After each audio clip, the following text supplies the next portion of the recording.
13h Info sur Radio Trade Union Bédoport. Bonjour à tous et bienvenue, les titres. Syndicalisme d'hier à aujourd'hui, quelle avancée et défi, c'est le thème débattu hier sur l'émission Opinion. Retour sur quelques extraits dans ce journal. Les émissaires du parti Les Démocrates devant la presse, il a été question des mesures relatives à la commercialisation du soja gras. Et puis, vulgarisation de l'appellation de la pêche artisanale, le thème de la journée mondiale de la pêche. L'édition 2023 se tient à Cotonou. Oscar Centre-Mille Savoie sur la partie technique au micro, Nathalie Alotekpa. Bienvenue à tous, les détails.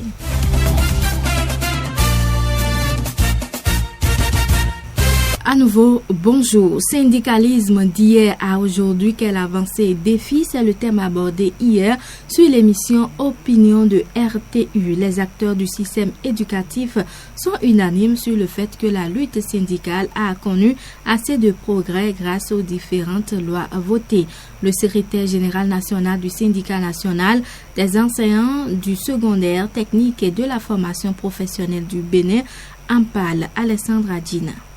Le dialogue social est en panne. Au Bénin, il n'y a pas de dialogue social. Lorsque les textes prévoient qu'il y a au moins 2 sessions par an, 2 sessions ordinaires et des sessions extraordinaires, et que des organisations syndicales représentatives écrivent même pour demander qu'on négocie par rapport aux préoccupations des travailleurs, et le gouvernement ne réagit pas, mais c'est pas de la négociation. D'accord. Ça. Il faut reconnaître que c'est souvent le spectacle auquel on nous habitue. En septembre, on réunit les secrétaires généraux des confédérations représentatives pour parler de quoi? Les diligences effectuées dans le cadre de la rentrée. Lutter, c'est se révolter contre une situation et exploiter les armes dont on dispose pour se défendre. C'est ça la lutte.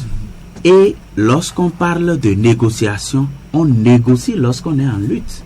Parce que quand il y a lutte, c'est pour revendiquer des droits. Et lorsque l'employeur vous appelle pour négocier, vous répondez parce que en matière de négociation, il y a ce qu'on appelle le principe de bonne foi. La bonne foi doit prévaloir de part et d'autre. On ne peut pas vouloir aller aux négociations et se dire déjà, ça ne donnera rien. Il faut se faire mutuellement confiance. Donc je voudrais parler de la différence entre lutter et négocier. Donc on doit lutter. Sans lutte, on n'obtient rien. Pour Valère Goubali, ingénieur en énergétique et directeur du suivi des affaires sociales de l'école de formation des personnels d'encadrement de l'éducation nationale, la lutte syndicale est plus encadrée désormais. La lutte syndicale existe bel et bien. Quand on parle de lutte syndicale, ce n'est pas équivalent à grève, marche, sit-in. La lutte syndicale, c'est aussi les négociations. La lutte syndicale, c'est aussi les démarches anticipatives par rapport au gouvernement. La lutte syndicale, ce n'est pas aussi des syndicalistes qui se laissent corrompre pour abandonner la vraie lutte au détriment des intérêts des travailleurs. Donc, oui, la lutte syndicale continue, mais ça a changé de forme ces derniers jours. Et aujourd'hui, les enseignants ont libéré la rue pour les véhicules pour se retrouver en classe avec les apprenants. Aujourd'hui, les médecins, les agents de santé ont libéré la rue pour les motos et les véhicules, et ils sont à l'hôpital en train de soigner nos malades. Et pendant qu'ils sont à l'hôpital, pendant qu'ils ne sont pas en grève, pendant qu'ils ne font aucun mouvement de débrayage, pendant qu'ils ne font aucun sit-in, le gouvernement décide de lui-même d'augmenter leur salaire. C'est ce que nous vivons aujourd'hui. Félix Bono, président de la coordination des parents d'élèves de Boyko, fait des doléances à l'endroit des responsables à divers niveaux. Le syndicat, n'est-ce pas, doit continuer à faire son travail comme cela se doit. Et comme je l'ai toujours dit, il n'y a pas de syndicat sans loi. Et les lois permettent, n'est-ce pas, de garde-fous, de déviance. Et chacun doit retenir que accepter être syndicaliste, n'est-ce pas, c'est accepter se sacrifier. C'est accepter, n'est-ce pas, prendre la charge de tous les travailleurs. Et donc aller faire des revendications quand besoin en est. Et ce que je dis souvent, le gouvernant attend souvent pire pour réagir. Les gouvernants qui se sont suicidés, c'est comme ça, ils attendent de pire. En principe, il doit avoir, c'est pas parce qu'il y a une loi qui limite le nombre de grèves à 10 jours par an que le gouvernement doit aller s'asseoir pour dire bon, on a eu le dessus. Il faudrait que les revendications que les travailleurs présentent soient accordées et qu'il y ait dialogue permanent. C'est ça qui est l'important. Dialogue de sincérité entre les travailleurs et les choses. Quelques extraits de votre émission Opinion d'hier. Conférence de presse du parti Les Démocrates ce dimanche au siège du parti suite aux nouvelles mesures prises par le gouvernement par rapport à la baisse de la taxe de l'exportation du soja qui passe de 40 à 30 francs pour le kilogramme. Les démocrates ont précisé que leurs doléances ont été prises en compte par le gouvernement. À cet effet, 6 points ont été exigés du gouvernement. D'autres sujets ont également été évoqués par les conférenciers. Écoutons l'extrait de la déclaration de Guy Dossou Mitokbe, secrétaire chargé à la communication du parti Les Démocrates, au micro de Sylvain Korsik-Béou à Cotonou. Le parti Les Démocrates exige la libération sans délai et sans condition des personnes incarcérées dans cette crise. La destruction immédiate des barrières faites de blocs de granit ainsi que la fermeture des tranchées creusées qui entravent la libre circulation des personnes et des biens à l'intérieur des pays et au niveau des frontières.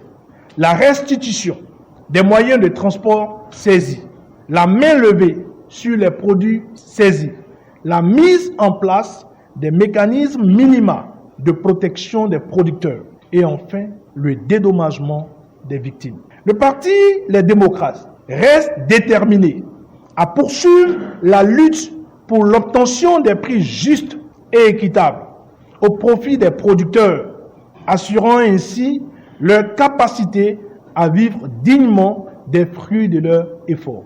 Engagé comme toujours aux côtés du peuple qui souffre le martyre depuis bientôt 8 ans, le parti Les Démocrates reste vigilant, prudent et mobilisé pour suivre la mise en œuvre effective des mesures prises et pour la levée des conditions drastiques précédemment imposées aux producteurs agricoles. À l'instant, Guy Dossou Mitokbe, responsable, secrétaire chargé à la communication du parti Les Démocrates. Vulgarisation de l'appel à l'action de la pêche artisanale, c'est le thème de la Journée mondiale de la pêche. L'édition 2023 se tient au Bénin. Les participants sont venus des pays de l'Afrique et du monde entier. C'est le ministre de l'Agriculture, de l'Élevage et de la Pêche, Gaston Kossi-Dossoui, qui a procédé au lancement des activités en présence du représentant résident de la FAO au Bénin, Isias Angé Obama Oyana, que nous vous invitons à suivre. En choisissant comme thème de l'édition 2023 de la Journée mondiale de la pêche la vulgarisation de l'appel à l'action de la pêche artisanale, la CAOPA poursuit sans aucun doute l'objectif de la défense des droits des communautés de pêcheurs artisans dans le cadre d'une pêche durable. Cet objectif signifie bien sûr une bonne gestion de la ressource et le respect de l'environnement. Cela veut dire aussi qu'on agit pour que le pêcheur occupe toute sa place dans la société parce qu'il exerce un métier indissociable de la vie des communautés. Les pêcheries que vous représentez sont d'une grande diversité. C'est d'ailleurs l'une de vos grandes richesses. Mais cette diversité ne doit pas occulter la similitude des problématiques qui sont les vôtres. Le rôle des pêcheurs, des pisciculteurs et des travailleurs de la pêche est essentiel. Ils sont les gardiens des ressources aquatiques pour tous. De nombreux obstacles auxquels se heurte la pêche artisanale en Afrique se retrouvent également dans d'autres régions, mais certains sont propres à l'Afrique et nécessitent des remèdes innovants au niveau local et régional. Il est essentiel d'améliorer la compréhension globale des problèmes rencontrés par les acteurs de la pêche et de l'aquaculture à petite échelle. 2024 s'annonce, je souhaite qu'elle soit une année au cours de laquelle la pêche et l'aquaculture à petite échelle bénéficieront davantage de reconnaissance et de soutien. Gaston Kossi-Dossoui, ministre de l'Agriculture, de l'Élevage et de la Pêche, s'est également prononcé à l'ouverture de la cérémonie. Quelles sont les expériences qui ont marché et de quelle manière nous allons partager ces expériences-là? C'est d'abord le dialogue et la capacité de ceux qui ont réussi de pouvoir restituer les chemins utilisés pour aller à cette réussite, tout en exposant de manière claire et transparente les difficultés rencontrées, afin que ceux qui veulent lui emboîter le pas puissent déjà surmonter les difficultés là et aller plus loin que ce que les autres ont eu à faire. Quels sont les mécanismes que nous avons mis en place pour avoir des données comparables d'un pays à l'autre et pouvoir nous mesurer? C'est des questions essentielles ici que nous devons adresser à travers les instruments régionaux pour valoir ce que nous sommes. Mais tout ça, nous le faisons pourquoi? Pour construire des communautés résilientes de pêche et surtout de la pêche artisanale. Construire, c'est le mot, construire des communautés résilientes. Et c'est la qualité de la gouvernance, le changement de main, le respect des dates, des périodes de gestion de telle chose et le passage de témoins.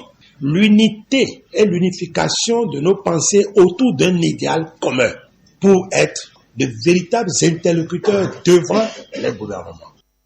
À l'instant donc, le ministre de l'Agriculture, de l'Élevage et de la Pêche, Gaston Kossi-Dossoui. L'actualité hors de nos frontières. La mission d'observation a rendu leur rapport préliminaire d'observation du premier tour de l'élection présidentielle dans le pays. C'était donc à Madagascar. Micheline Calmiré, ancienne présidente de la Confédération suisse et envoyée spéciale de la secrétaire générale de l'OIF, a déclaré que la mission est préoccupée par la stabilité et la tranquillité de la période post-électorale. Nous l'écoutons.